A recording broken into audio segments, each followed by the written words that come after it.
नमस्कार। SPT news पर आपका स्वागत है। पेश है 26 मार्च गुरुवार दोपहर 1:15 राजस्थान की बड़ी खबरें।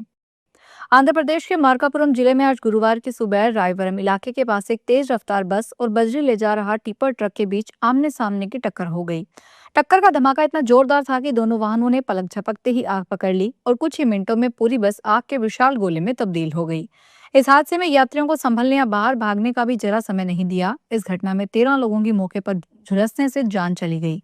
वहीं 18 अन्य यात्री गंभीर रूप से घायल हुए, जिन्हें स्थानीय निवासियों और पुलिस की जांबाजी से बचाकर अस्पताल पहुंचाया गया। राजस्थान लोक सेवा आयोग ने आखिरकार राजस्थान पुलिस सब इंस्पेक्टर भर्ती परीक्षा 2026 की आधिकारिक तारीखों का ऐलान कर दिया है। आयोग की तरफ से जारी किए गए आधिकारिक नोटिस के मुताबिक इस बहुप्रशिक्षित परीक्षा का आयोजन 5 और 6 अप्रैल 2026 को किया जाएगा। यह परीक्षा 2 दिनों तक चलेगी और इसे 2 अलग अलग शिफ्टों में आयोजित किया जाएगा। राजस्थान पुलिस एसआई के पदों पर भर्ती के लिए 10 अगस्त 2025 से ऑनलाइन आवेदन प्रक्रिया शुरू की गई थी, जो लगभग 1 महीने तक चलकर 8 सितंबर 2025 को समाप्त हुई थी। होटल और रेस्टोरेंट अब ग्राहकों से एलपीजी चार्ज या फ्यूल कॉस्ट रिकवरी जैसे कोई भी एक्स्ट्रा चार्ज नहीं वसूल सकेंगे। केंद्र सरकार ने साफ किया है कि खाने की कीमतों के अलावा बिल में सिर्फ सरकारी टैक्स ही जोड़े जा सकेंगे। देश भर में जारी एलपीजी संकट के बीच सेंट्रल कंज्यूमर प्रोटेक्शन अथॉरिटी ने अपने आदेश में कहा कि होटल और रेस्टोरेंट को अपनी सभी इनपुट कॉस्ट को मेन्यू में दी गई कीमतों में ही शामिल करना होगा। अगर कोई रेस्टोरेंट गैस की बढ़ती कीमतों या किसी अन्य ऑपरेशनल खर्च का हवाला देकर बिल के अंत में अलग से चार्ज जोड़ता है, तो यह नियमों का उल्लंघन माना जाएगा। पश्चिम एशिया में पैदा हुए संकट के कारण सोने चांदी के भावों में उतार चढ़ाव जारी है। राजस्थान में पिछले कुछ दिनों से सोना और चांदी की कीमतों में लगातार गिरावट देखने को मिल रही थी। अब एक बार फिर से बढ़ोतरी देखने को मिल रही है। आज गुरुवार को सोने और चांदी दोनों के दामों में जोरदार उछाल दर्ज किया गया है। राजस्थान सर्राफा एसोसिएशन के अनुसार गुरुवार को चांदी की कीमत में करीब 8,000 की बढ़ोतरी हुई है। वहीं सोने के दाम भी 5,000 तक बढ़ गए हैं। राजस्थान सराफा बाजार के अनुसार शुद्ध चांदी की कीमत 2,29,600 रुपए प्रति किलो पर पहुंच गई है। वहीं 18 कैरेट चांदी की कीमत 2,28,200 पर रही। कांग्रेस पार्लियामेंट्री पार्टी की चेयरपर्सन सोनिया गांधी पिछले 2 दिनों से दिल्ली के सर गंगाराम हॉस्पिटल में एडमिट है। कांग्रेस सांसद राहुल गांधी मां की देखभाल के लिए अस्पताल में ही रहे। उन्होंने कांग्रेस के सोशल मीडिया अकाउंट पर एक वीडियो पोस्ट में कहा कि वे हॉस्पिटल में अपनी मां के कमरे में एक छोटे से सोफे पर सो रहे थे। वे भी हर बेटे की तरह अपनी मां की सेहत को लेकर बहुत परेशान थे। हालांकि केरल की नर्स ने उनकी मां का बहुत ख्याल रखा, जिन्हें उन्हें राहत मिली है। जयपुर के पौष इलाके में रेस्टोरेंट और कैफे की आड़ में चल रहे अवैध हुक्का बार्स पर जयपुर पुलिस ने अब अपना शिकंजा पूरी तरह कस दिया है। वैशाली नगर थाना पुलिस ने एक साहसिक डिकॉय ऑपरेशन को अंजाम देते हुए गौतम मार्ग स्थित शाशा कैफे पर बड़ी कार्रवाई की। बता दें कि इस पूरी कार्रवाई की कमान खुद थाना अधिकारी आरती सिंह ने संभाली, जो खुद एक बोगस ग्राहक बनकर कैफे के अंदर दाखिल हुई। अवैध गतिविधियों की पुष्टि होते ही पूरी टीम के साथ धावा बोल दिया। राजस्थान में एक बार फिर मौसम ने करवट ली है। प्रदेश के कई हिस्सों में तापमान में उतार चढ़ाव के बीच अब बारिश का दौर शुरू होने की संभावना जताई गई है। मौसम विभाग ने अगले 4 दिनों तक राज्य के विभिन्न जिलों में बारिश और आंधी की चेतावनी जारी की है। खासतौर पर बीकानेर, जयपुर सहित कई जिलों में मौसम बदलने के संकेत मिल रहे हैं, जिससे लोगों को गर्मी से राहत मिलने की उम्मीद है।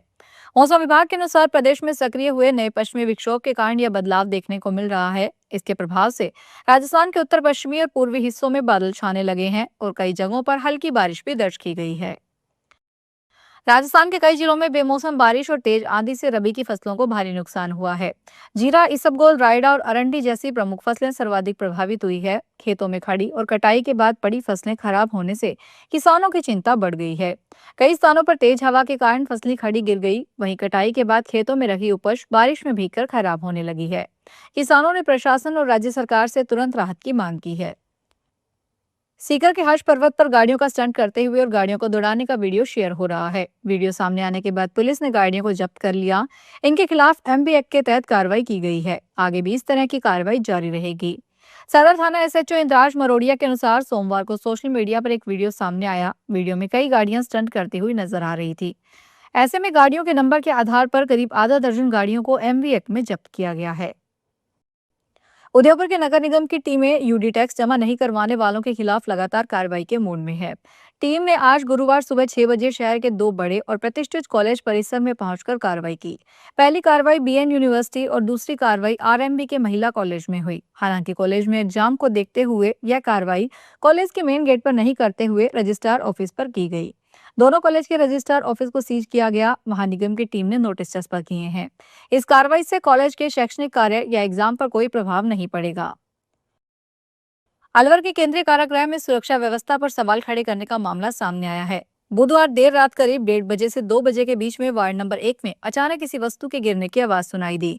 मौके पर तैनात ड्यूटी कार्मिकों ने तत्काल तलाशी अभियान चलाया। तलाशी के दौरान वार्ड के शौचालय के पास झाड़ियों के निकट एक संदिग्ध पैकेट मिला। रात्रि गश्त अधिकारी की मौजूदगी में पैकेट को जब्त कर खोला गया तो उसमें 4 कीपैड मोबाइल फोन और करीब 2 ग्राम गांजा जैसी नशीली वस्तु बरामद हुई। सभी मोबाइल बिना सिम के थे। बारां जिले के अंता क्षेत्र के निकट स्थित बाम्बुलिया कला गांव में गेहूं के खेत में भीषण आग लगने की घटना सामने आई है। इस हादसे में लगभग 4 बीघा गेहूं की फसल जलकर राख हो गई। हालांकि ग्रामीणों की सतर्कता और समय पर किए गए प्रयासों के चलते बड़े नुकसान से बचाव हो सका। खेत मालिक मुकेश गुर्जर के अनुसार उनके खेत के ऊपर से गुजर रही 33 केवी विद्युत लाइन में हुई स्पार्किंग के कारण आग लगी। तेज हवा के चलते आग ने देखते ही देखते विकराल रूप धारण कर लिया और आसपास के खेतों को अपनी चपेट में लेने लगी।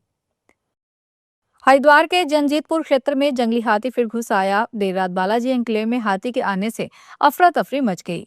हाथी के रोजाना आबादी वाले क्षेत्र में घुसने से दहशत का माहौल है। वन विभाग की टीम से लगातार हाथियों को रोकने की मांग कर रहे हैं।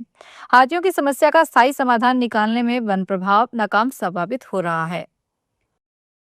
धौलपुर जिले के सैंपो उपखंड क्षेत्र में बिजली विभाग ने बकाया वसूली के लिए सख्त अभियान चलाया। इस दौरान 5 ट्रांसफार्मर उतारे गए और 20 बिजली कनेक्शन काटे गए। विभाग ने मौके पर ही 3 लाख रुपए नगद सहित कुल 8 लाख रुपए का राजस्व वसूल किया। इन गांवों में बकाया राशि का भुगतान नहीं करने वाले उपभोक्ताओं के 5 ट्रांसफार्मर उतारे गए। इन ट्रांसफार्मरों पर विभाग का लगभग 15 लाख रुपए नियमित बकाया और करीब 5 लाख रुपए पीडीसी कनेक्शन का बकाया लंबित था। पंजाब में नशा तस्करी के मामलों में रिकॉर्ड बढ़ोतरी दर्ज की गई है और राज्य अब देश में नंबर 1 पर पहुंच गया है। 3 साल में ड्रग तस्करी में 1.5 गुना उछाल आया है। केंद्रीय गृह मंत्रालय की रिपोर्ट के अनुसार वर्ष 2025 में 1,16,000 किलोग्राम ड्रग्स बरामद की गई है, जो अब तक का सबसे बड़ा आंकड़ा है। रिपोर्ट में सामने आया है कि पाकिस्तान से सटी सीमा के गांव तस्करों के निशाने पर हैं। ड्रोन के जरिए सीमा पार से ड्रग गिराने के मामलों में तेजी आई है, जिससे सुरक्षा एजेंसियों की चिंता बढ़ गई है। फिलहाल इस बुलेटिन में इतना ही। फिर हाजिर होंगे बड़ी खबरों के साथ।